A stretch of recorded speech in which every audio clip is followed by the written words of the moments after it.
Hello guys, কেমন আছো সবাই? আশা করি তোমরা সবাই ভালো আছো। ভিডিওটা হচ্ছে অনেক আগের, আমরা ব্রত পুজো করেছিলাম, এই জন্য তখন ভিডিওটা করেছিলাম। এই হচ্ছে আমার সকল শয়তান বোনের দল। তো আমরা আজকে একটু ঘুরতে যাচ্ছি, আমাদের সুন্দরবন পেরিয়ে যাচ্ছি আমরা ঘুরতে। এটা হচ্ছে আমাদের সেই বন। তারপর আমরা সব জঙ্গল পেরিয়ে আমরা উঁচু পাহাড়ের উপর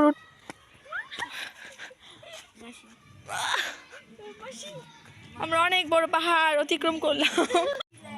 তো আমরা আস্তে আস্তে চলে আসলাম আমাদের স্কুলে।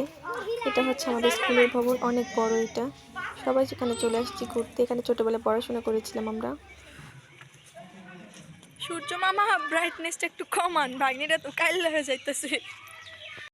তো এরপরে আমার একটা বোন আমাকে ফুল দিতে আসলো, আমি বলে দিচ্ছিলাম একটু সুন্দর করে দিস। আমাকে ফুল দিতে গিয়ে আমাকে ফুল দিয়ে পুরো একেবারে স্নান করিয়ে দিল। আমি হাঁটতেছি ঘুরতে যাওয়ার জন্য, এখন ক্যামেরার সামনে নিয়ে আমি একটু পোজ মারছি, যেহেতু আমি একটু ছোটোখাটো একটু সেলিব্রিটি আমি, এই জন্য। এখানে হচ্ছে খাল, ওখানে হচ্ছে বড় পদ্মা সেতু, আর এটা হচ্ছে বড় একটা পাহাড়। কিভাবে যে পাহাড়টা অতিক্রম করবো কিছু বুঝতেই পারতেছি না।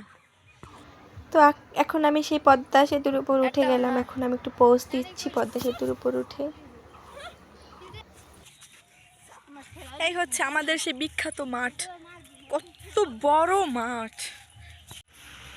আমি আবারও ক্যামেরার সামনে এসে একটু ঢং করছি।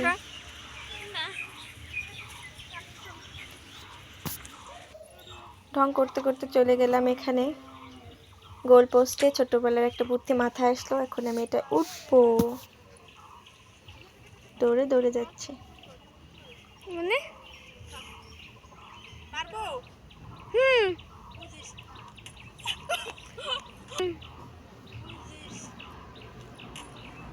এইয়ো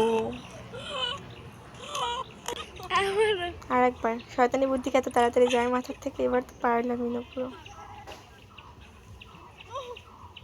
আবার ট্রাই করতেছি, কত বড় বেশরম। তো ফুল দেওয়ার জন্য কাউকে পাচ্ছিলাম না, এই জন্য একটা ছাগলকেই ফুল দিতে যাচ্ছি আমি। I love you, I love you. একটু নাচও দেখাচ্ছি। মাঝে মধ্যে নিজেকেই মনে হয় আমি একটা আস্ত পাগল, শুধুমাত্র পাবনায় থাকি না বলে। এরপরে টুকটুক করে ছাগলের বাচ্চাটা চলে আসলো।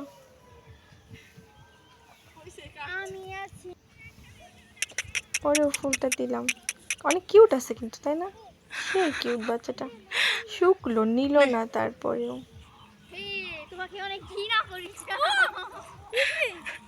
আরো কয়েকটা ছিল।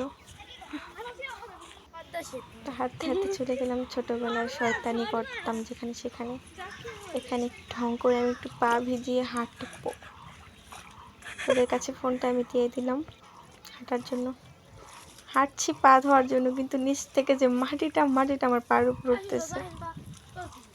ঢঙে আর বাঁচি না।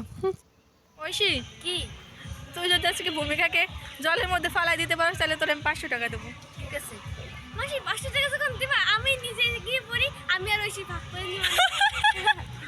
পুরোটাই স্ক্রিপ্টেড। আমার হাসির দিকে পাত্তা না দিয়ে ভিডিওটি ভালো লাগে like share comment and subscribe করে দিবেন। টাটা।